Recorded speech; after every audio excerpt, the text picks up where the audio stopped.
Today, I'm coming to you from the latest version of my blanket fort, which is Blanket Fort 3.0. I'm in a very nice Airbnb, but the one downside is the sound quality is ridiculously horrible. So I've been experimenting with building blanket forts around me. Who would have thought that all the blanket fort building I did as a kid with my cousins would become such an essential skill in my adult life?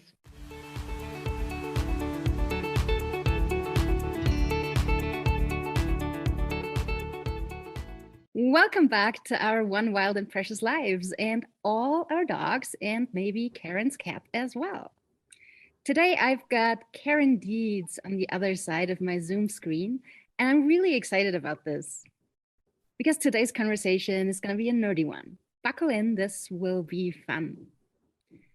Karen is one of the trailblazers of multiple marker systems. And what sets her apart from the crowd for me is that she's specifically using them in behavior modification rather than quote unquote just in sports dogs. I've myself been playing with multiple markers for a while now with my in-person pet dog clients and of course in my own dogs. That was after or ever since Shade White Soul converted me when she gave me the prettiest and most enthusiastic obedience I've ever trained. And I directly attribute this to the marker system I learned from Shade. So big shout out to you, Shade. But using multiple markers outside of sports or precision behaviors still feels a bit experimental to me. Even now that I'm using it with more and more students and seeing them thrive with newfound clarity of communication. In any case, there is just no way I've used marker systems with as many dogs as you have, Karen, and thought about it in relation to behavior as much as you have. So I'm really excited about chatting with you today and getting to learn from you. After watching your presentation at the Dogs with Big Feelings conference, which we can get into in a bit if you'd like, I knew I had to get you on this podcast. And I am so grateful that you said yes. Well, I am So, so glad to yeah. be here, Chrissy. It's wonderful. Thank you so much. Well, on that note, I'm going to shut up for a moment now. Um, why don't you let our listeners know a bit about yourself, your pronouns, your canine, feline, and human family, or anything else you'd like to share? I'm Karen Dietz. I am a certified dog behavior consultant through the IAABC. And I share my household with my husband, Bob, and way too many dogs. We're sadly losing them as they age out. I think we're down to 12 now. And we have one big old cat that's still hanging on as well. But we are currently living in Texas, but I do believe by the time this podcast airs, we might not be in Texas anymore. Our goal is to actually relocate to the Memphis, Tennessee area. I have a sister there who's a veterinarian, and we are looking to move there and set up shop. My husband is a retired federal canine handler with Texas Task Force One of Department of FEMA, and he is currently on a contract job up in Oklahoma City, doing training director for a nonprofit Ground Zero, which also trains USAR dogs. So our goal is to be able to do that as well from Tennessee. We're going to start doing some contract work for them there, and hopefully be able to set up shop on behavior. But I'm sure it's a little bit different. I don't know the culture in Tennessee. I have a feeling it's a little bit behind the times. But I think even I look at how long, since we're talking about multiple markers, I look at how long I've been utilizing them. And, I don't want to say jamming it down people's throats, but I just kept saying, okay, guys, this is good stuff. This is good stuff. And some of my colleagues around are still not getting into it with their behavior cases, but that's okay. I think they'll come around.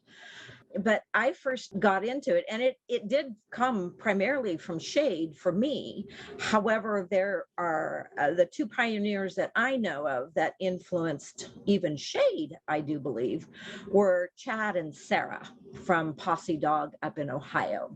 cannot do this without thanking them.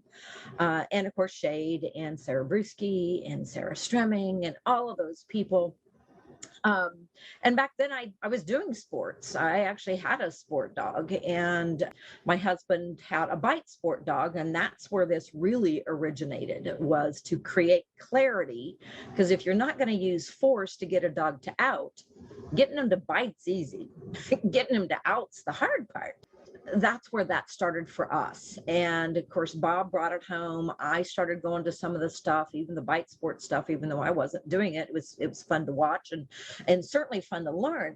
And what I realized after seeing all of these, not just bite sports, but even agility and obedience and rally was my thing back then. I started to realize that some of these sport dogs remind me a lot of my behavior cases. Some of them are crazy. I live with a few crazies.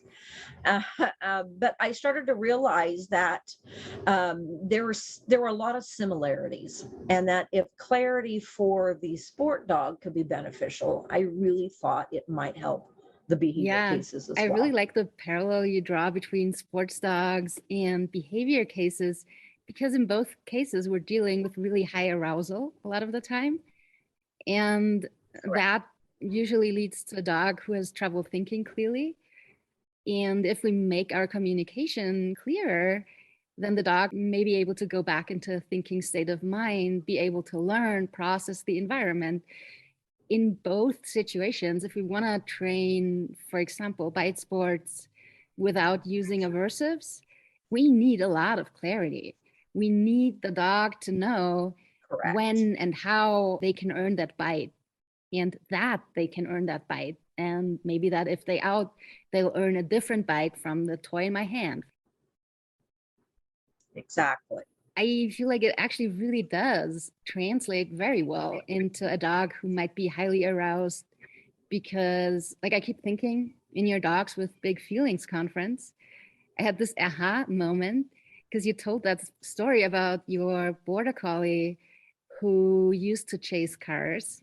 You already had him on a multiple marker cue system. And I think you tried using a scatter or treat from hand cue, and he couldn't do it because he was watching cars and he wanted to chase the car. And then you told him to chase a thrown treat. And he was like, oh, I can do that. If I can't chase the car, I can chase the treat. Exactly. I think the same day or the next day, I was out with my dog and walking past a flock of sheep, and she would have liked to take a nibble. And when that just comes up in everyday life, I usually go to look at that. So I increased the distance as much as I could. And then there was a fence behind me, so I couldn't go any further. And so far, like I use look at that a lot, and lots of CU games, especially look at that is a go-to for me. And so far, I've only ever clicked or, well, marked with a food from hand marker. In my case, it's usually a tongue click. And I've never had the idea that I could use anything else for that. It just never crossed my mind. Even though now it seems like, so of course you could use something else for that. So I clicked as Game looked at the sheep, and Game just kept looking at the sheep because she's like, she did not have time to eat. She would have wanted to, like, she wasn't going after the sheep, but that's what she wanted in that situation. She didn't think eating thoughts. And then I thought of your presentation and the story with Dempsey, and I marked with my get it cue, which means chase a toss treat. And immediately she stopped looking and chased that treat. Then I let her look again, chase another treat, look, chase, look, chase. And suddenly I was playing look at that with chasing treats. And after a few reps of that, I could go into look at that with treats from my hand. And then eventually, so what usually happens with look at that, at least with my dog, so we talk about the environment in the context of that game. And at some point she'll just keep eye contact on me. And that's how I know she is ready to move on. And then I usually do a scatter to bring her back down, and then we move on. And and so we got to that point. Like I've already done the scatter post look at that. I do scatters all the time.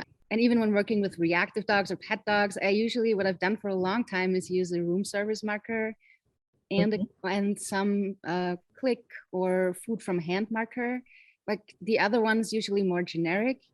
And for some cases, I've used things like for dogs want to jump up, a specific marker that means the food is going to be placed on the floor to encourage head down thoughts rather than head up thoughts. But you're watching that presentation and then seeing that difference in my own dog just really made me realize, wow, I'm totally underutilizing the power of this. I need to do more of this. I want to talk to you. I want to hear about it more. I want to learn about this more. I'm so excited that you were able to do that. Now, the only problem is you didn't get it on video. Yeah, because I went back, I actually went back the next day because I wanted to take video and the sheep were gone. Oh, bummer. Oh, bummer. Well, believe me, I definitely have the car issue, or I definitely have the cars that I can go back to. But the thing is, I don't need to anymore, right? But I did take about a year to eliminate the access to cars so that he couldn't practice. I mean, right? Practice makes perfect, or like Bob Bailey loves to say, is perfect practice makes perfect.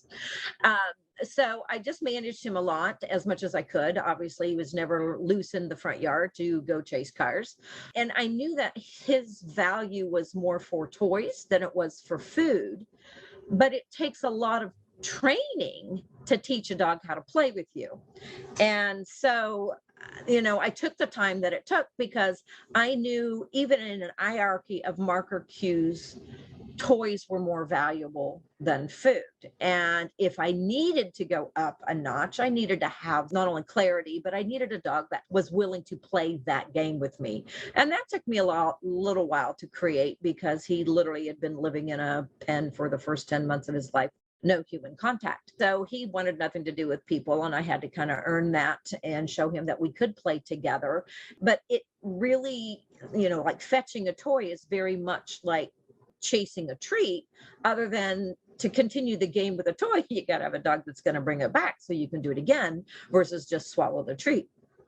So I have found a lot of my reactive dogs, if I can put even some basic cooperative toy play in place, if they're so inclined. Not every one of my behavior cases obviously wants anything to do with a toy, but I work with so many resource guarders or dogs that don't want to play with you or be with you, that if I teach them just the cooperation of a fetch game, the relationship changes remarkably.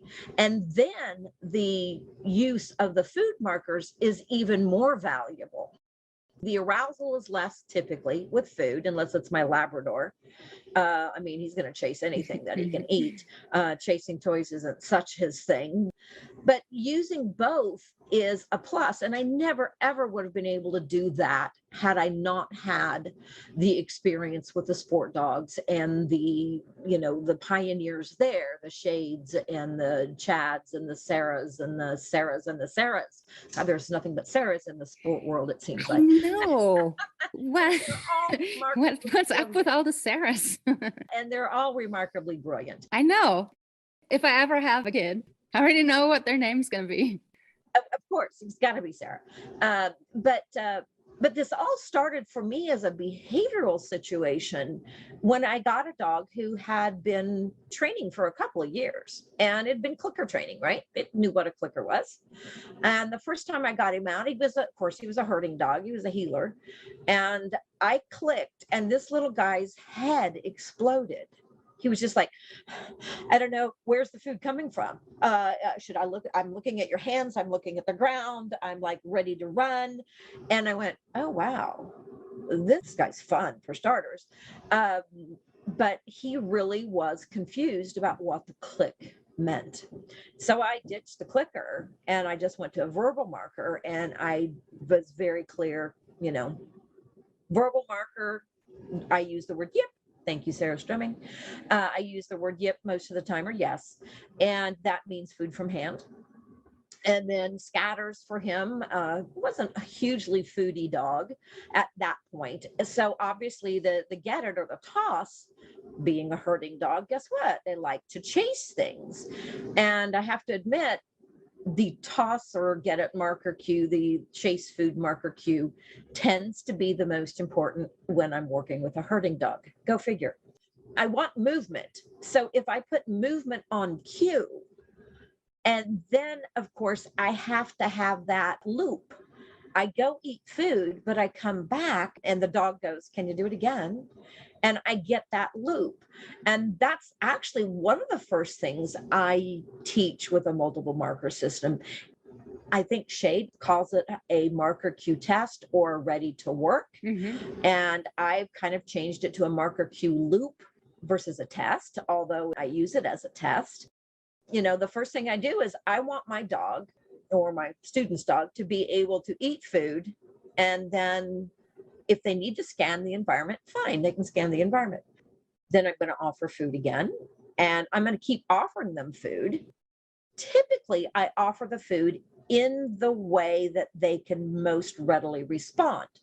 Like I say, herding dogs, it might be a toss. Yeah. I think in my current reactive class, I have 5 dogs, 4 of which are herding dogs.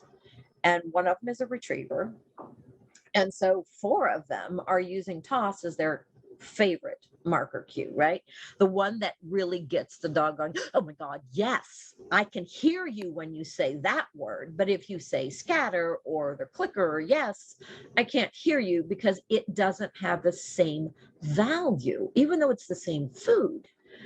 And what I find so funny is this. In 2019, I was asked to present at a relatively large conference because I'd presented in 2018, and I wanted to present about this concept. And I was told that, "Oh, no. Clickers are not cues.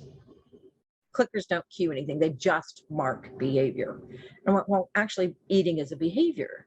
And, "Oh, no. That's not a topic that we need to talk about. It has nothing to do with behavior." That was like, I think, fall of 2019. And then 2020 rolled around and it was Orca. I have been doing it since like 2017. I've been doing multi-part.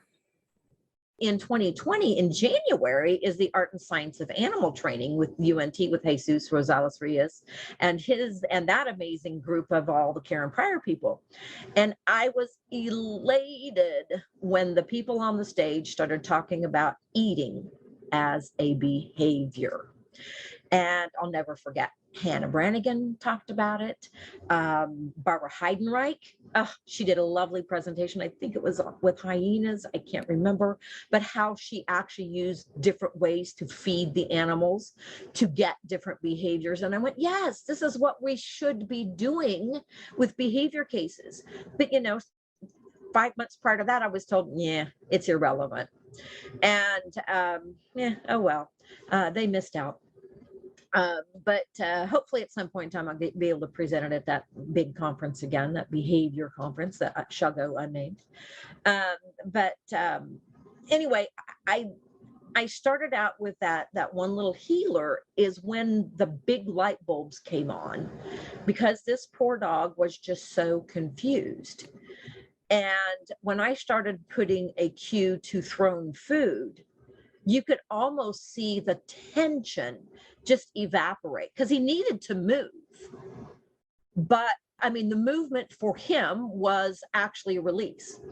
And I use the release cue or the toss cue, the thrown food cue, for so many different reasons. Not only to activate, I'm going to use that word, activate a shy or kind of shut down dog. Because let's face it, all dogs should have some sort of prey drive in them. Maybe the livestock guarding dogs don't, but most dogs want to chase something. And so if I can roll the food and it moves and it catches their eye, sometimes that little spark hits and they go, whoa.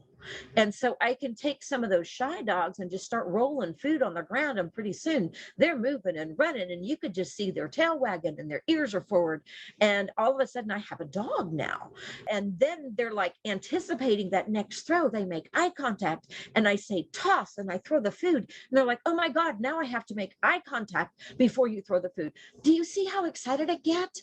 Oh my God, I love it. And then I have the dogs that are so pressure sensitive. They can take 4 pieces of food from my hand, but oh my God, they're like, okay, I need a break. Can you just give me some room? They're too pressure sensitive. So I can relieve the pressure by marking a behavior and throwing the food away. So the toss, even though it's exciting for some dogs, it can actually be emotional release for them to kind of go, take a break. And even the scatter. I saw a study that just came out about how sniffing really affects the brain. And I've been dumbing it down for years and saying that, dogs that are eating food on the ground, they can't visually see it. Well, there's some breeds that can't see anything on the ground. But if you scatter food on the ground, the dog is literally going to have to go, there's one, there's another one, there's another one. So obviously it happens a lot faster than that. But what they're doing is they're using their seeking system. Again, I'm being kind of, I don't know the technical stuff. I'm not as nerdy as some of your guests, I'm sure. But I see that influence the seeking system, which from what I remember and know is part of the prefrontal cortex. Prefrontal cortex is the thinking part of the brain. Thinking is a whole lot better than being emotional, because if you're thinking, you're not as emotional. If you're emotional, you can't think. So you can change emotions just by getting the dog to eat food and to sniff to find it. And I think this is one of the biggest reasons that the sport of nose work is so popular. My husband and I have been doing nose work in the real world for years. Narcotics, arson, termite. We trained probably the first peanut allergy alert dog in Texas. I can't even remember what year that was. It's a long time ago. Even before marker cues, we may have been using them, but we didn't know what we were doing with them. We didn't know the real effects of them. So we saw the detection dogs, of course, are working dogs, and they're crazy. And most people don't want to live with those dogs. But I saw even dogs that we would evaluate for search and rescue or some type of job. They hadn't been taught to use their nose yet. I mean, they all do to a certain degree, but some dogs, don't have that ability. In fact, my husband's last USAR dog, his life fight dog, she hunted for over 3 minutes on the pile during her assessment, but she could never pinpoint where it was. So what they were looking for was persistency, right? You can teach the dog to find the stuff, but the fact that she had the drive to keep going and going and going and going. So those are the kinds of dogs we're working with. But what we found and she was kind of an anxious dog, she was actually kind of a nervous wreck. She was a little black lab mix rescue, and very, very drivey, but nervous. Weird things would startle her, like the fan in the living room would be on one day and we'd shut it off the next, and she'd come in the living room and go, oh my God, the fan's not moving today. She was just weird. But if she was hunting, if she was using her nose, oh honey, I mean, we're talking jackhammers, backhoes, piles of rubble, rebar everywhere. She was solid because she was doing her job, and that was sniffing. And I think part of that was because that was utilizing that prefrontal cortex. So all the emotions went bye-bye. And again, hence the reason I like scatter a lot. And I think nose work is so great for dogs. And I'm so thrilled that there are so many venues for people to do that. It's funny, my husband and I have never gotten into that sport because we're kind of like, okay, we did it for so many years for real. I'm not sure I could do it for fun. I don't know. We'll have to explore that later in the future, maybe. Yeah, I like to think of nose work or scatters like kind of this moment of meditation for the dog. Gorgeous. Yes, it is. And sometimes you can see the dogs like they're starting to get a little bit, their response is getting a little delayed. Even like, look at that, because I think we all use look at that a lot.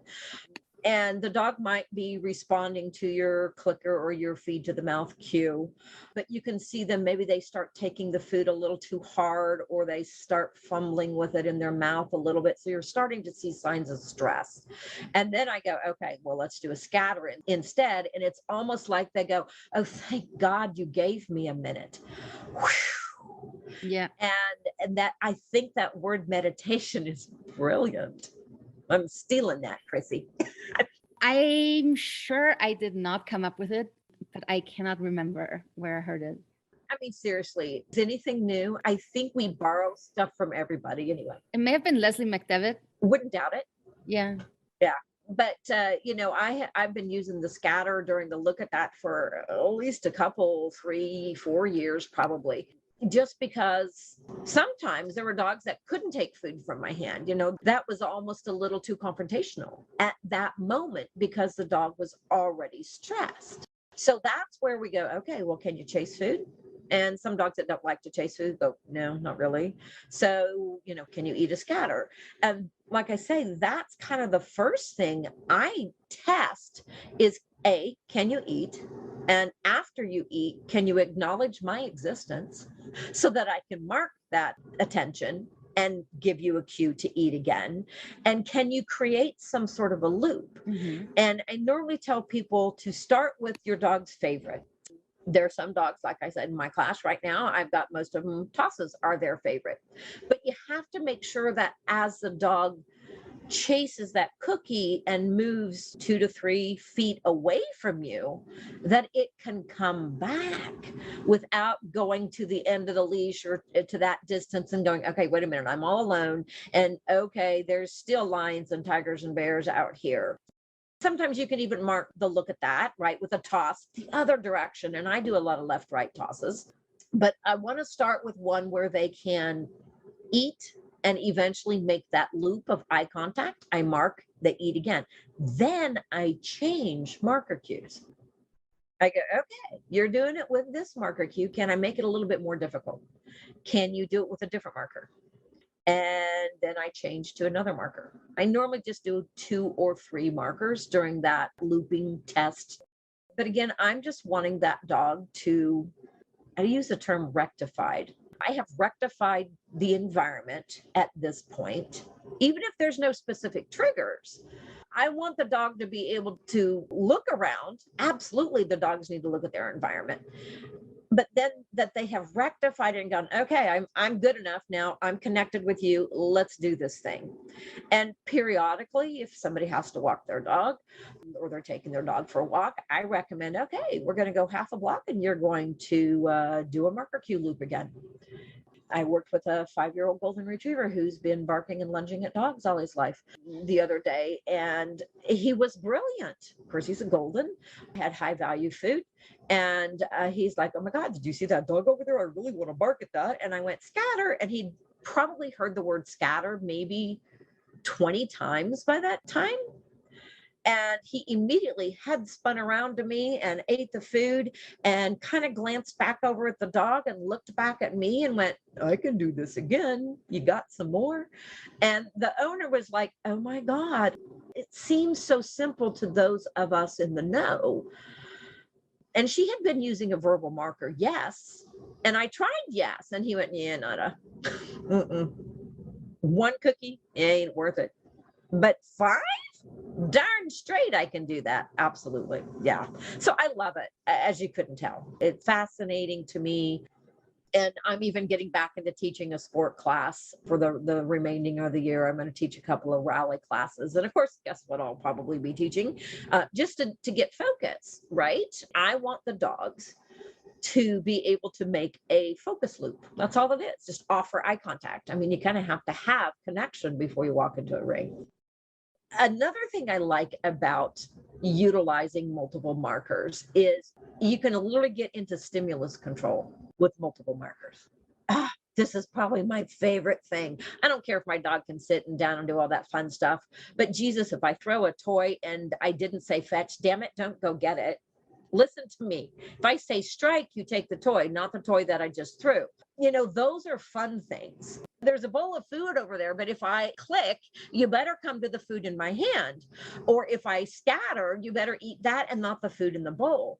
And it just creates such a thinking dog. Not all of my dogs need this or can do this that I work with. Kind of have to have the right clientele to put in that kind of work. But for me, there's just nothing more satisfying than the dog that's looking at you going, okay, you said scatter.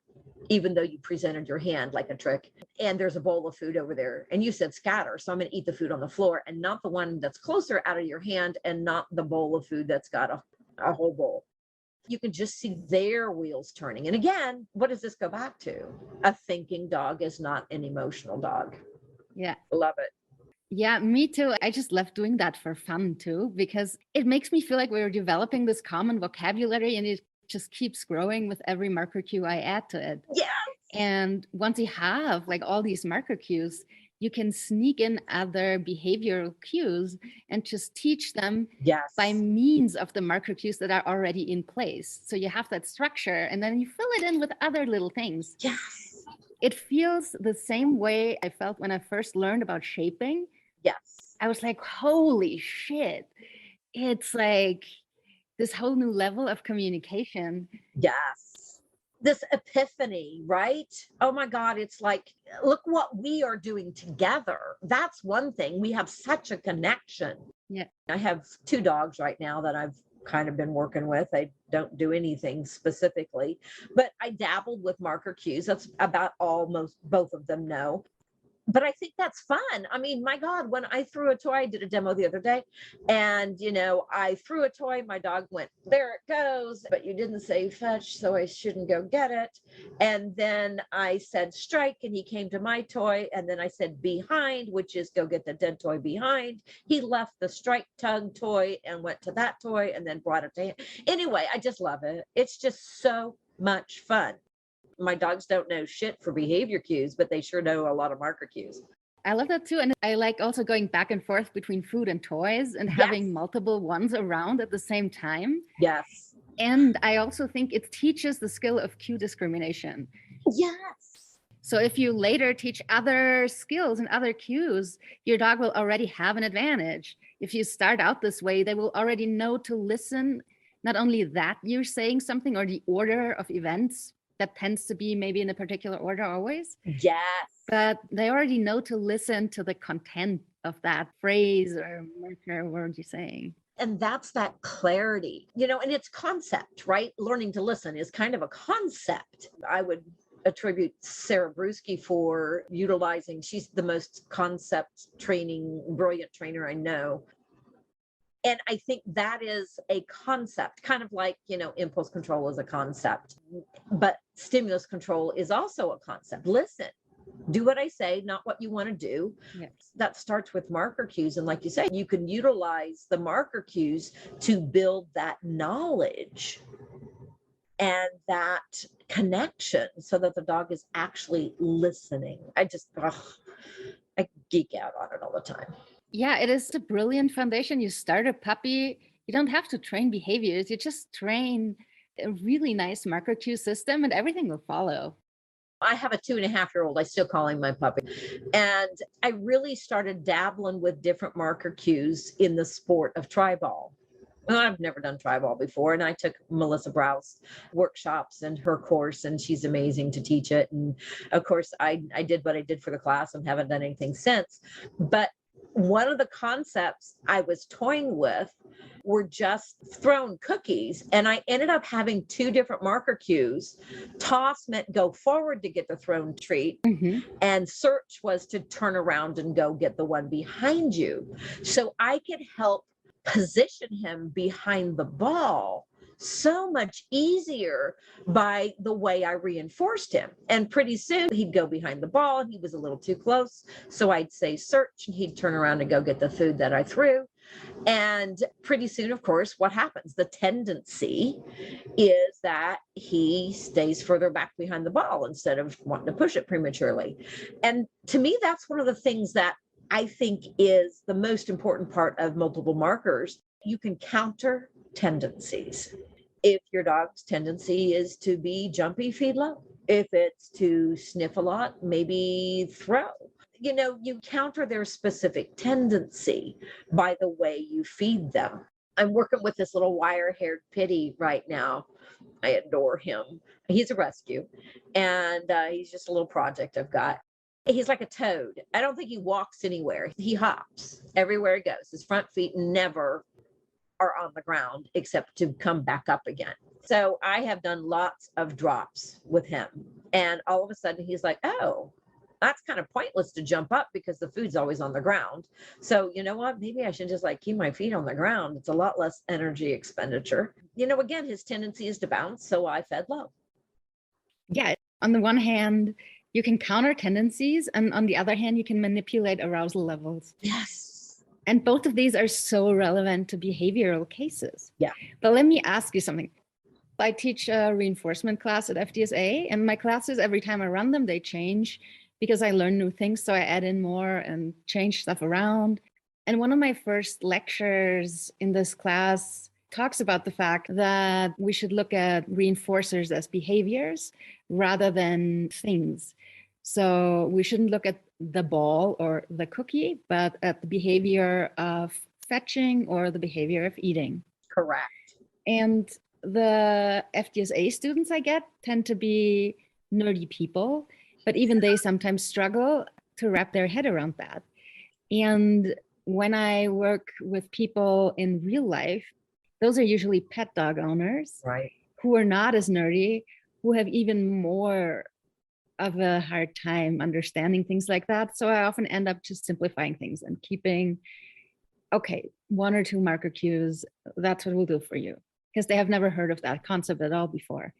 Have you found a way to make people understand what you're saying when you're explaining to them, for example, your conference experience where you wanted to present on marker cues as behavioral cues? And the response initially was, but no, a click is not a cue. But of course it is. Once you see it that way, you can't unsee it. And it is very straightforward and absolutely crystal clear.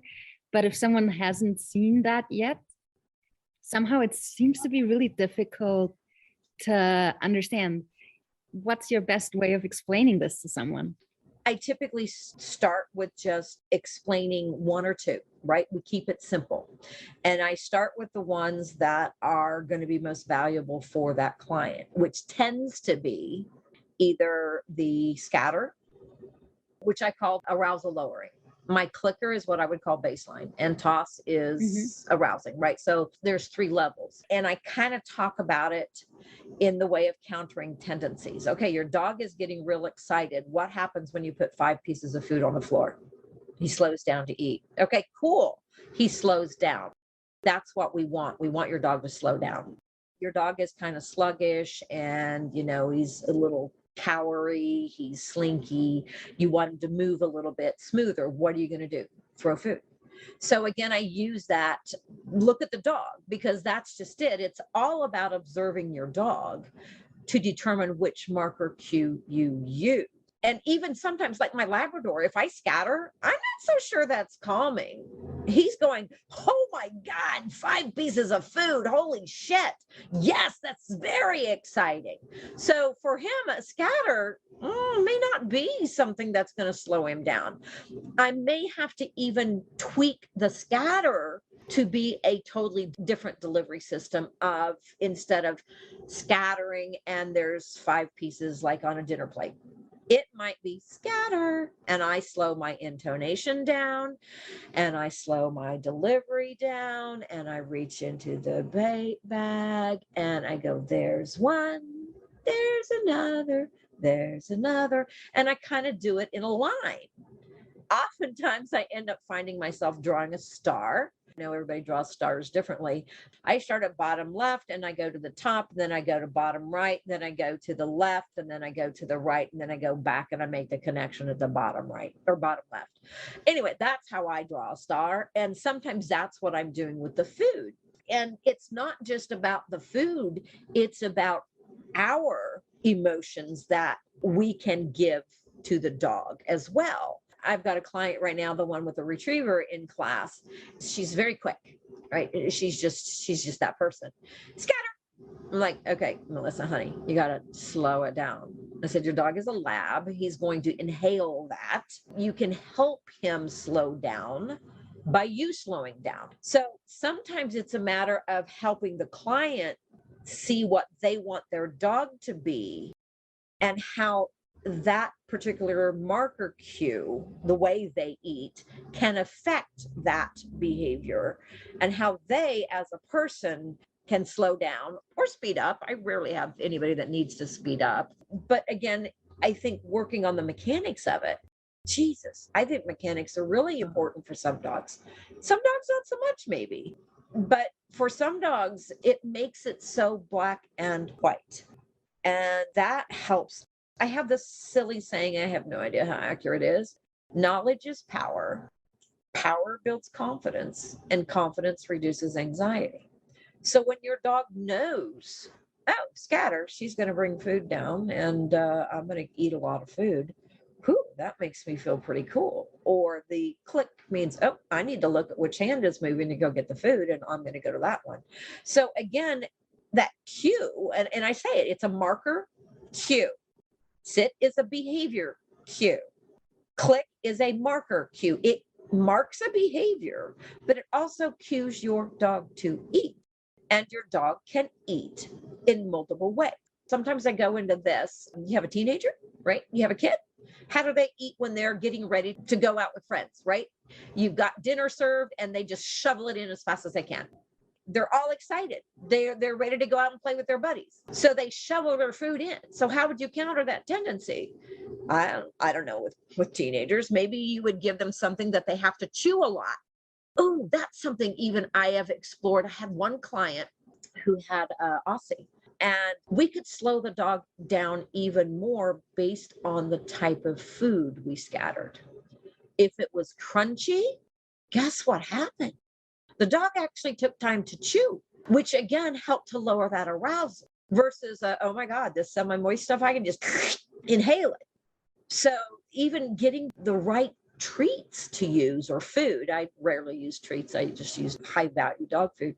I found that with some dogs, if they chew, and this was kind of that dog that, he's just like, okay, well, there's one. Well, there's another one.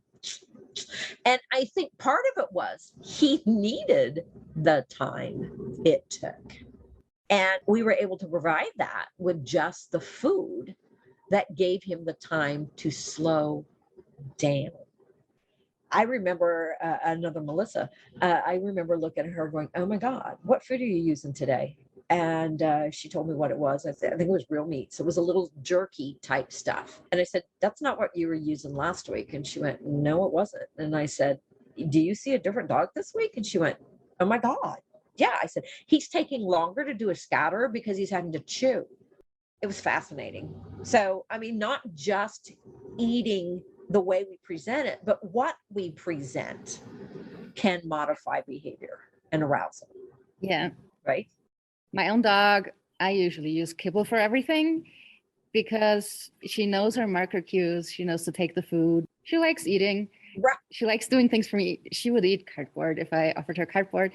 But sometimes I work with dogs who start out just not taking kibble. Yes. And sometimes it's a small dog. Mm-hmm. So the owner is concerned about using lots of super high value treats because they want the dog to have a somewhat balanced diet. Sure. And we're training a lot. And if I use cheese and it's a Chihuahua, well, then all that Chihuahua is going to eat for that day is cheese. Right. Right. I feel like by being clear in our communication of how and where and when the food is going to show up, the dogs develop a habit first. And you can develop that habit with cheese, for example. And then you can start plugging in lower value foods into that same already established habit of eating on cue. Exactly. Just like you can generalize the behavior of healing. For example, you start in your living room, there are no distractions, but you wouldn't expect your dog to be able to heel at a Mondio ring trial when you've only ever trained in your living room. Right. But after lots of training in different environments, slowly increasing criteria, you can do that trial and the dog will still know how to heel. And the same goes for eating because it is a behavior. Yes. Dogs can learn to eat in different environments and they can learn to eat different foods in different environments.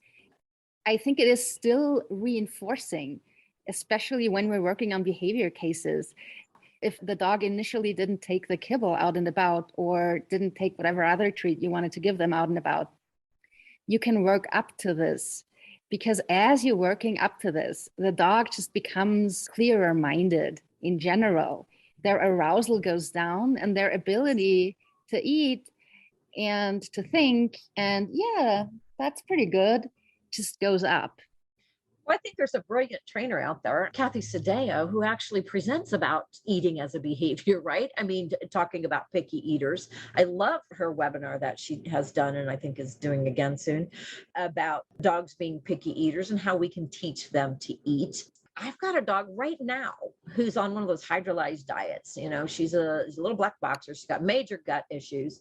And so I literally am having to use her canned food, right, to teach. In the beginning, we have kibble and we have canned food that the owners baked into the little pyramid treats. And then we have the canned food. And in the beginning, she could only take the canned. And just yesterday, I started out in the environment that I had been in the day before, where she couldn't eat the kibble or the baked treats. And I cued toss, which is to chase the cookie, and she likes to pounce on things. And I threw the pyramid treat, the baked one, and she ran after it and ate it. And I think she kind of went, well, that's not what I was expecting, but okay, that's cool.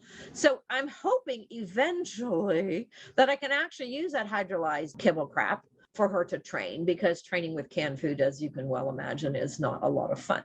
Yeah, and it's messy. It's messy and it is hard to toss because sometimes it falls apart, or it's really hard to scatter, but it's actually going better than I anticipated it would. I've also utilized just teaching the dog the difference between eat food out of my hand, come to my hand, and stay in position, I'll bring it to you. I have used a lot of squeeze tubes, you know, squeeze cheese type stuff. I use a lot of cosmetic tubes, the silicone tubes, and I put whatever they like in there and use that. And it's so fun to watch them. If I say good, that's my generic room service marker, good or face, they kind of go, oh, yep, you're bringing it to me. So number one is they learned something. They learned not to move to my hand. And that's learning. And I don't give a shit if it's a sit or a down. I just want the dog to be able to learn. So just seeing this little black boxer who's got this canned food and she's got her head on a swivel because she's worried about life, would really benefit from meds. To see her when she does offer a sit and I say good and she just is stationary, she's like, well, bring it. And then when I click, she goes, oh, I'm coming. And when I say talk, she's like, where? This is so exciting. So to see her be able to do that and have learned those things. My goal, of course, is that I can say those words and she's going to eat kibble instead of canned food. That's where we're going. But like you said, that's generalization. Yeah. And I would think that generalization is generalization, whether it's type of food or location. We're changing locations just by changing marker cues. Yeah. And, you know, that is something that I put in my webinar, which I actually, hopefully by the time this airs, I will have done my workshop for Fenzi. I'm scheduled to do a workshop. I just have to have time to write it. Ah, excellent. Go figure. It's going to be about multiple marker cues for behavior. Shocker. Perfect. Yeah. Yeah. Yeah, because I was just gonna say, you have to teach something about that. You have to teach that online so people from all over the place can access it, not only people in Texas or Tennessee. Yes. A workshop would be perfect for that because people can get feedback. Yes. Which they can't get in a webinar. Right. Because really the thing is with something like that, in the webinar, people will listen to it and they may go, oh, okay, that sounds neat, but I have never done that. Maybe that's unnecessary for me. But if it's a workshop, they'll be motivated to go out there and give it a try. Yes. And then they will have that light bulb moment. Yeah. And I teach my reactive integration group class online through Facebook, of all places. Facebook has a social learning platform. Oh, I didn't realize. Yeah. And of course, I started this when COVID hit, and basically, you know, the world is shut down and I have no job because I'm self-employed and I'm a dog trainer, but I couldn't leave the house. So I went, okay, what can I do? And I created some content and put it online. The first one I did was settle, which was basically my relaxation type behavior that I teach, which of course I utilize multiple markers in it. Go figure. And I started to teach my reactive integration class, and a big portion of that obviously will be marker cues and understanding multiple marker cues. The last class I taught, I have a student who has a standard poodle. He was doing dock diving and he was so crazy going to the dock. She had to pull him. She couldn't do anything. And she took my class. And she already competed with her other dog in rally and agility, and she wasn't a sloppy trainer at all. But this dog was just dog reactive, and he was just so over aroused by the dock and doing his job. So she took him to a smaller, like fun match, and she says, "Oh my God, those marker cues." I would basically do the marker cue loop, and then I'd move 10 feet closer, and I'd do a marker cue loop, and then I'd move 10 feet closer. And she says, "You know what? It worked." And now she's trialing. In fact, I think she's like the top 10 poodle Wow. in dock diving. That's amazing. And I'm going to get teary-eyed. I hope she doesn't mind. The dog's name is Dub, D-U-B-H, and it's a black standard poodle. I just freaking love that she already had all the behaviors, but it wasn't about the behavior of sits and downs and all that other stuff in that context. She literally was moving closer and closer and closer to the dog and creating that connection and keeping that connection in that loop and keeping the arousal in check and going closer to the dock and then closer to the dock. But she was keeping that arousal. And she said he was so much more clear-headed when he got up there. She didn't have to force him to wait. And it was just like, oh my God, thank you, Sandra. But yeah, it works. Some people, if they just did nothing but marker cues on their walk occasionally, they'd be fine. They don't have to teach loosely walking. Just occasionally do some marker cue loops and they'd be fine. Yeah. That would be another great webinar topic. It would be. Yeah. The marker cue method of loose leash walking. My God. Oh, you just gave me a good thought, because I darn sure don't want to take a dog for a walk and have them look like they're healing. I think that's just ridiculous. Dogs don't want to walk that way. They want to sniff, they want to explore. But there are times, obviously, when we need that connection to get past that scary dog or to go across the street or whatever. So with this little dog, I actually taught him a marker cue that my husband used with his bite sport dog. Of course, he was using toys and he called it tush. And he presented the toy behind his back on his butt. And that's when the dog is healing and he'd say, tush. The dog would run behind him and grab the toy because he was presenting it with his opposite hand. And I started to teach that with this little guy with food. Of course, what am I doing? I'm countering tendency. The tendency is to go in front. So I'm feeding behind and I'm putting that on cue. Oh my God, guess what?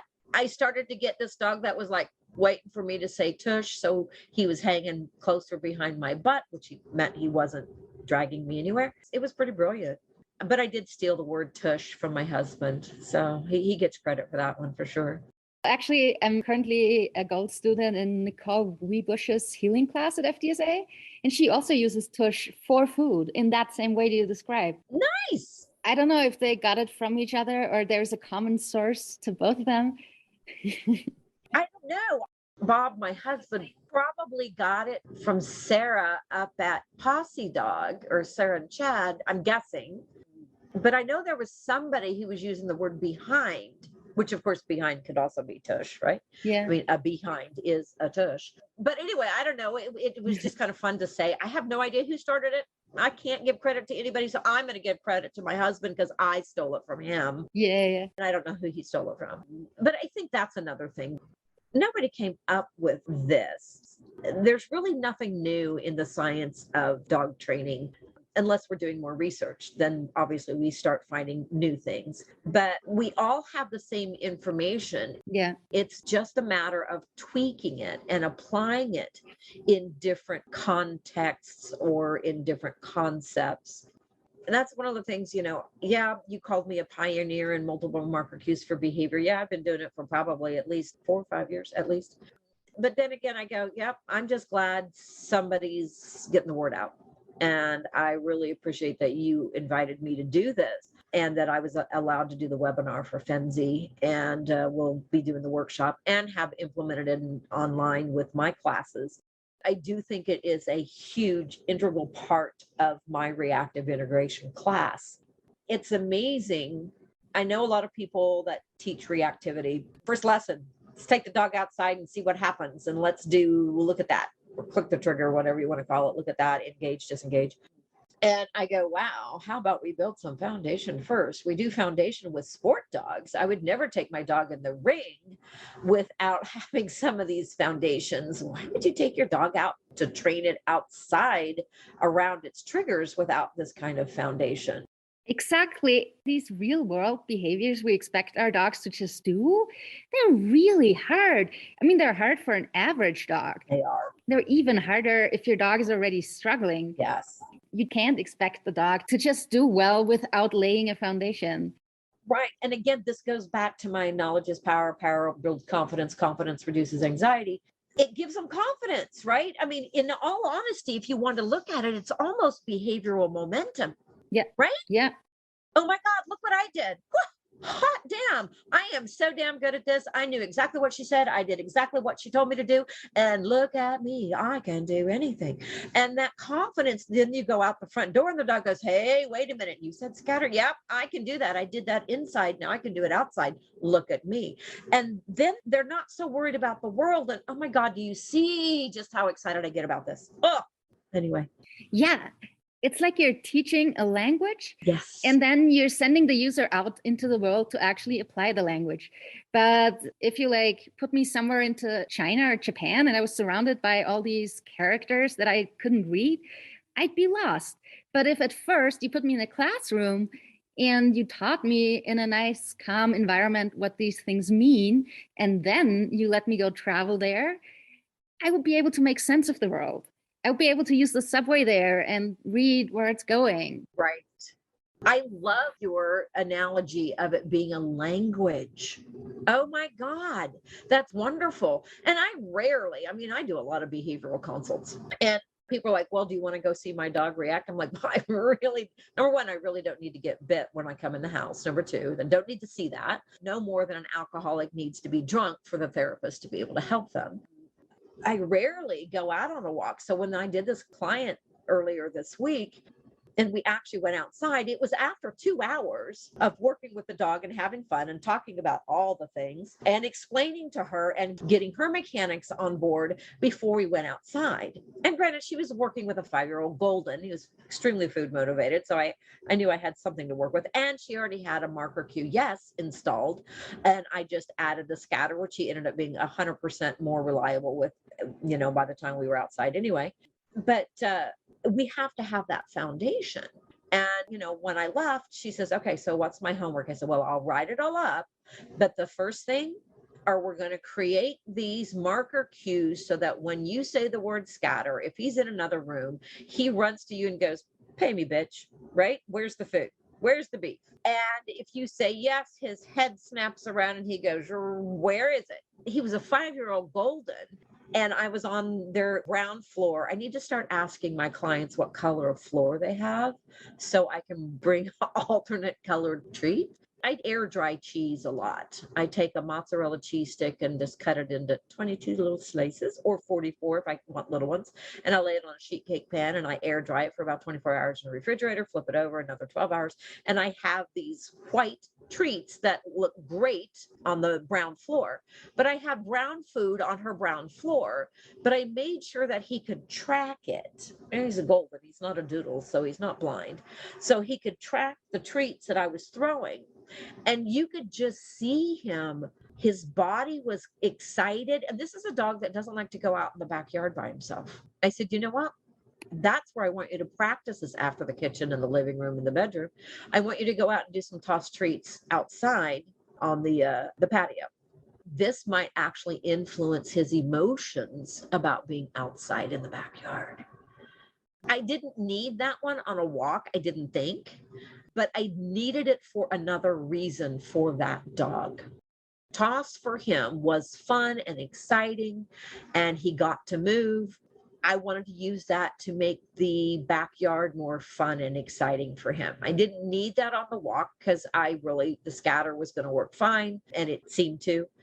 But teaching the clients that it is a language. I love that you mentioned that its own language, and that we have to create a similar language. I always tell people I want the dog to communicate to me and not me command them. That's one of the words. Well, I think the words I hate the most is the word command. My husband has a saying, the difference between command and cue is the husband that commands sleeps on the sofa and the husband that cues sleeps with his wife. So anyway, it's an emotional difference. And this is where that whole marker cue loop or test comes into play, that the dog is saying, hey, I want something from you now. Let's do this together. Right. You can use it to communicate about the environment. Yes. It's not like you're telling them, stare at me, No. don't move your ears. You're giving them a chance to look at the environment, and then you help them calm down again. Yes. By doing the marker cue test or the marker cue loop, they are telling you how they feel about the environment. Mm-hmm. So it's a conversation. It's not a command to do something specific. It is, you are asking questions, the dog is giving you answers. Right. You're saying something is available, the dog says, all right, pay up. It's a two-way street. Yeah. And I even use, I had mentioned settle. I teach basically a relax on a mat. It is not go to the mat, quick treat, go to the mat. It's not that. It's not arousing. I try to keep it as low arousal as possible. For all the leash reactive dogs, of course, I started on leash so that there's a different emotion attached to the leash. But what I eventually get to is that I'm going to pay the dog for looking around versus go to the mat and just stare at me. Right. I want the dog to be able to lay there quietly, calmly, roll on a hip, and look at things in the environment. So I do a scatter marker cue that means stay in position, and I call it dinner. And the dog is looking at, the other dog walking by, and he's laying there just doing an alternative behavior, right? A DRA. So he looks and I go, dinner. And he goes, oh, really? Now I get paid for looking at the dog and laying here? I like this. And again, it's a calm dinner. If I need a dog that wants to check in a little bit or need a dog to check in, I'll mark that with my deliver to face marker. So you get one good and one cookie to your face if we make eye contact. And depending on what the dog needs, I end up working with a lot of dogs that have been leave it, watch me. I don't want a dog to watch me. I want a dog to check in and go, hey, we're good, right? I feel good enough to check in with you. We're good. It's a gauge. Yeah. You can train the dog to watch you. But I feel like the walk is for the dog. You're taking the dog on a walk so they can sniff and check their Facebook status and look around, leave their Yelp reviews, right, and look around. And P-mail, yes, for sure. Yeah. Anyway, I love the multiple marker system. It's just a way to communicate with the dog, to influence the arousal, to help them generalize. And another big thing is it takes time for the handler to implement and to get comfortable with. But there again, it goes back to confidence. You have to have confidence in your handling skills. And there's nothing worse than people are going, oh, I hate taking my dog for a walk. It scares me to death. And I'm a nervous wreck. So if you can teach the client what to do and they get proficient at it, of course the dog is going to be proficient at it. Yeah. We do a mechanics workshop. God, I love that. I love teaching. In fact, I taught one, was it last Sunday? 2 Sundays ago. I just did a one day and we played with dice. It was like, okay, when I put my feet together, I want you to mark it and feed the cup. And it was amazing. The people, some of them did great and some of them were like, what? But by the end of it, I didn't get their dog out until they could proficiently do it with dice. And so sometimes that's what I do, even in the home. Excellent. I'll go, okay, we're going to put the dog away now. And we're going to practice these 3 or 4 marker cues, whatever it is that I feel that client needs.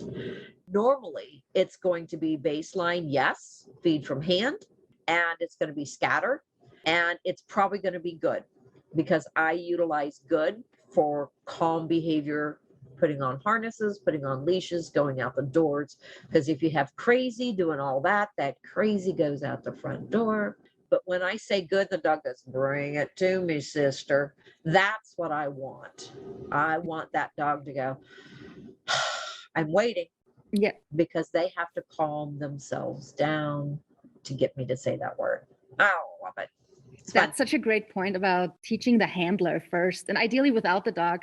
Because I mean, when we're training dogs, we're splitting behaviors down into small increments. Yes. We're shaping, we're reinforcing successive approximations. Yes. We need to do the same thing with the human client as well, because it's not fair to overwhelm the human. I'm the world's worst at overwhelming the clients. When I leave, I'm probably giving them 15 pages of shit to read. It all has videos, you can read the stuff, but here's the video of what I'm saying and an example of it without a dog. That's one of the first things I teach in my reactive class. No dogs. Here's a bowl of food. Here's a cup for your dog's mouth. Here's some kibble. And guess what we're going to do? We're going to practice all of this stuff. It's a fine motor skill. Yeah. If people would just practice it. And I tell people, videotape yourself. I don't have to see it. Your husband doesn't have to see it. Nobody else has to see this. I want you to watch it. The hardest part is that the word predicts the movement. Yes. Yeah, that's probably the hardest thing to teach. But if we have that clarity with the human, that clarity is going to go down to the dog, and the dog's going to go, confidence reduces anxiety. Yeah, I love that. Yay. Awesome. That's a great note to end on, and for everyone listening to remember, it's a fine motor skill for the human, and you need that fine motor skill first in order to teach your dog where to expect that treat. Right. It is actually a lot to expect the human to just be able to hear the theory and then implement it and have like these 10 marker cues or whatever. So step by step, start with 1, start with 2, start without a dog. Yep. And then just as if you were teaching a dog, you teach yourself, and then you add the dog into the picture. Yep. And one of the things that's different that I know, I remember when Shade Weitzel talked about marker cues in the first Lemonade conference. So that would have been 2020. She talked about, she starts teaching marker cues with food in her hand. And of course, a lot of the, especially the KPA people went, oh my God, blasphemy. You never have food in your hand. Yes, you do. I start all the time with food in my hand, which is even harder for a client. Sometimes we can put the food on a counter and click, read, deliver. But if they've got it in their hand, it's hard. So oftentimes they've got food in their hand, but I'm holding their wrist and I don't let them move their hand until after the click has finished clicking, the R has come out of scatter, the S is out of toss. And I honestly have started doing kind of like, okay, say the word, take a breath, move your hand. Say the word, take a breath, move your hand. And it becomes a 3 or 4 step pattern versus that simultaneous. And once you have that pause, then you can kind of muddy things up. Yeah. And I've seen it go the other way. Sometimes you can have it really, really muddy and then create the pause. But again, this kind of goes back to that dog. Each dog is different. And you've got those dogs that are mugging that shit out of you. And you want clarity with those guys. You literally want, okay, toss, 1, 1,000, 2, 1,000, show it, throw it, versus toss, show it, throw it. Right, because you want to see if the dog is understanding the marker cue. Yes. And you need that pause to see the dog predict where the cue will land. Yes. And if you don't have that pause, you don't know. Right, you don't. And it's no different than saying sit. The dog is thinking about. And then you lure them. Right. You say sit and the dog goes, I'm thinking about it. Here comes my back feet up underneath my stomach and I'm going to put my butt on the ground. Yeah. But if you sit there and go sit, sit, sit, sit, sit, the dog, it's like their computer. You're hitting the escape key all the time. So if you say toss and throw at the same time, the dog is never going to make a connection between the word and the thrown food. So there has to be a little bit of that pause, but you can't have I call it fiddle farting around of toss, open the bait bag, reach in, open the Ziploc bag inside the bait bag. Those are forbidden in my class, by the way, Ziploc bags. And then the dog goes, you said a word about 5 seconds ago. I have no idea what it means, but oh, wow, you threw a cookie. Cool. So you have to have the right timing. And it is a skill. I'm not going to lie. It's a skill. It is a skill. I recently thought about this, and I thought the reason this is so hard for us humans to get the order right and to not do it simultaneously is because there's a cue transfer process happening for us. Yes. Yes.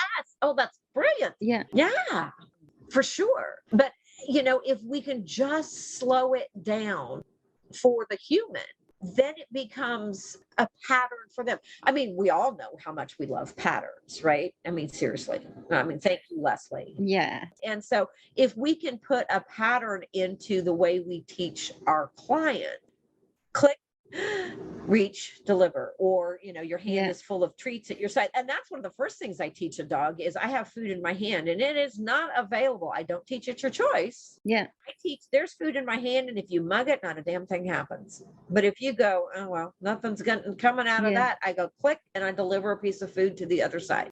And pretty soon the dog goes, oh, the food is there, but it's unavailable. Yeah. That's the first concept we have to teach the dogs. And if I have a dog that's mugging a bait bag, yep, I'm putting the food in my hand big time.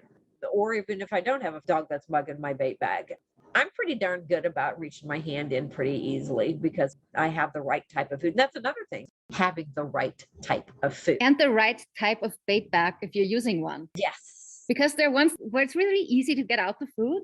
And then there are ones that are like, they're just designed to make you miserable. Oh, it's miserable. Drawstring bags are just, again, I'm very specific. No drawstring bait bags in my classes. No Ziploc bags in my classes. I have been through a plethora of bait bags. What's your favorite? My favorites for right now at home, because I train a lot of dogs in boarding and training. I have one that holds so damn much food. It's huge and it has 2 partitions in it. So I could have small dog food on one side and big dog food on the other. But I also have food that if I'm going to throw food, I don't want it to waft away in the wind. I want it to roll and move so the dog can see it and chase it. Yeah.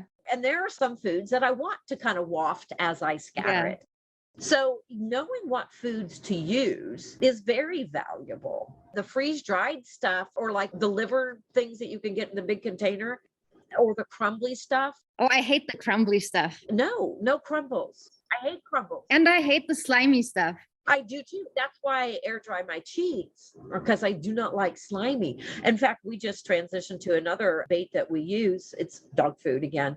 And the main reason we changed from the other to this is the slime factor. I mean, this is costing us a hell of a lot more, but you know what? I'll take it because I don't have slime all over. It's a life quality issue. Totally. Oh my God, we could nerd out on foods to use, right? Jeez. Yes. So what I do because of the slime when I want higher value foods, my current best approach to that is I'll cut up my hot dogs or my cheese or whatever I'm using, which is prone to getting slimy. Mm-hmm. Especially when I'm sometimes in hot climates here in Mexico. Right. I think that is a trick that Sue Ailsby told me about originally. I'll like wrap it in a kitchen towel to soak up some of the moisture. Yes. And then that is something I added myself. I add in kibble. I like shake it up good so the kibble will soak up some more moisture. Oh. And then I put it in the freezer. And the kibble also makes sure that the stuff doesn't freeze together into one large lump of like a tennis ball sized treat. Yeah. And then I get it right out of the freezer and put it in my bait bag. And especially when the climate is hot, most dogs really like that it's cold because they're hot too. Yes. And it'll slowly, during the progression of my hike or of my training session, start getting more slimy again. But by the time it's really slimy, I'm done already anyways. Right. Exactly. Oh my God. And plus the kibble is absorbing the odor and the moisture. So now your kibble actually tastes more like hot dog. Yeah. So you have the bonus there. I've talked about this little boxer that's on this hydrolized diet. My next trick, and I'm going to try it, I don't know how to do it, is to actually put some canned food in her kibble. And I think I'll do the same thing. There's not a lot of moisture in the canned food, though. That's one thing. So I don't know how it's going to work, but I'm going to try that. I talked about it to the client. I said, you know what, I'm going to try this, and I just haven't done it. Yeah. But that might be a project for this weekend to give that a shot and see if I can't get the kibble more canned food tasting and the canned food less slimy. If your canned food doesn't have a lot of moisture, I wonder if you could, what's that called? It's called a licuadora in Spanish. Like the smoothie maker. Yeah. Nice. If you just put a little bit of water and the canned food into the smoothie maker, make it a little more liquidy. Yes, and maybe cook the kibble. Those are things to try. And that's what the client did is he took the canned food and made it a little bit more moist so he could squeeze it out into the pyramid things. And that's what he baked. And the dog hasn't been very keyed in on those other than she did finally. After she started learning the marker cues, she went, oh, that word means eat this food that you threw. So I'll eat the food you threw regardless of what it is. I also have a client who has that hydrolized diet. I didn't even know it existed. Yeah. Before she told me that her dog was on it and didn't particularly like the kibble. And the canned version of that same diet, she put it in the pyramid pans and baked it. And I'm like, oh yeah, that's a good idea. Yeah. But also apparently hydrolyzed food is not particularly great. Oh, it's horrible. I didn't even know it was a thing. Yeah. Now you were talking about it too. So apparently dogs are being put on that food. Maybe it's a new invention. This poor little dog was really sick as a puppy. She evidently broke her leg and then she got an intestinal infection somehow. And so she was on antibiotics a lot. Her gut is just destroyed. And plus she's stressed, right? And stress and gut problems kind of go hand in hand. And even the dogs that eat anything, like I had some kibble left over from the training session from her, and I brought another dog out and he went, yeah, I ain't eating that. That's gross. And it just smells horrible. Yeah. Anyway, I can't stand the smell of it. I can't imagine a dog having to eat it. Anyway, I'm sure it's what she needs. I'm not a veterinarian. God knows I'm not going to play one. But it does present its challenges to getting dogs to eat. And that's why getting your dogs to eat on cue is so valuable. I guarantee if I went to my Labrador and handed him a pill, he'd go, I can eat that because you told me to eat that, Mom. And I have no doubt that he would. I don't have to hide it. Yeah, and he wouldn't even notice because he'd just swallow it whole. Yeah. Whereas a dog who doesn't know that cue will be like, okay, what is that? What do I do with it? Right. Maybe I chew it. Right. Ooh, that's disgusting. That's gross. Versus if you just swallow the thing as a whole thing, you don't realize that it's disgusting. And when there are dogs even in training, I've got a little, he's a doodle. He's a big puppy, but he's one of those chewers. Everything's a 3-course meal. So we have to use really small, we're using small dog food for him versus the big stuff that he really should be eating. Yeah. Because he's one of those, you click and you deliver it or he comes and gets it and he goes and he swallows. He's getting better now that he's learning that he can eat the stuff without having to make it a 3-course meal. And I'm sure at some point in time, I'll be able to change over to a more functional food that's bigger and it was going to satisfy him a little bit more. But, in the beginning, it was just like, no, I can't chew. That's squishy. I can't chew that. That's too squishy. Yeah. We'll get there. Well, I mean, I get it. I hate shrimps because of the texture. Maybe some dogs feel that way about certain foods. I love shrimp. But yeah, there are things that I can't eat because of texture. And it's normally anything that's got lumpy, bumpy stuff in it. Like grits. Yeah. And here I am moving to Tennessee. And what is the biggest thing? Shrimp and grits. So anyway, we'll see. I think I'll just stick with the shrimp and not the grit. Yeah. Well, that's a good moment to wrap up. Yes. Our listeners will have a lot to think about after listening to that one. And so do I. I'm sure there's someone out there hearing this and thinking, oh, I want to learn more. How can people get in touch with you? I'm certainly on Facebook. Go to me, Karen Deeds. I think I'm actually Karen Deeds CDBC. And our website is www.deedscanineconnection.com. Deeds is dog, elephant, dog, Sam. And Canine is all spelled out, CANINE, connection.com. Or my guess is if you Googled my name or my husband's name, you'd probably come up. We're old. We've been around a long time. Or my personal email address is canineconnection, all spelled out, @charter.net. Mm-hmm. Excellent. I'll put all of those into the show notes. Perfect. And I'll make sure to also put your FDSA webinar or workshop, which will hopefully be already available and on a calendar by the time this airs, into the show notes. And maybe by that time, there will already also be a loose leash walking taught by means of marker cues webinar in the works. I'm going to keep poking you about that one. I think you're going to have to. I will. Oh my God, I love it. Yeah, I'm going to have to do. You know what? I have 2 dogs of my own that I've never taught loose leash walking to. Shocker. Perfect. They have a remarkable recall. Here you go. Your example videos, step by step. Yes. Oh Yeah. my God, how awesome is that? All right, you pushed me, girl. You pushed me. Awesome. It was great. Thank you. It was so great talking to you. Thank you for coming on and sharing your knowledge and your experiences. I really hope I get to meet you in person at some point. Me too. I've never been to Tennessee. I've been to Texas. Well, now there is a reason to go to Tennessee. There is. You're Mexico. There's always a reason to go to Mexico. Yeah, there is. There's always a reason to go to Mexico. Yes. Yeah. Well, let me know if you're coming to Mexico. I'll meet you wherever you're going. Okay. Sounds good, Chrissy. Thank you. Thank you. All right, girl. It was great. Bye. Bye-bye.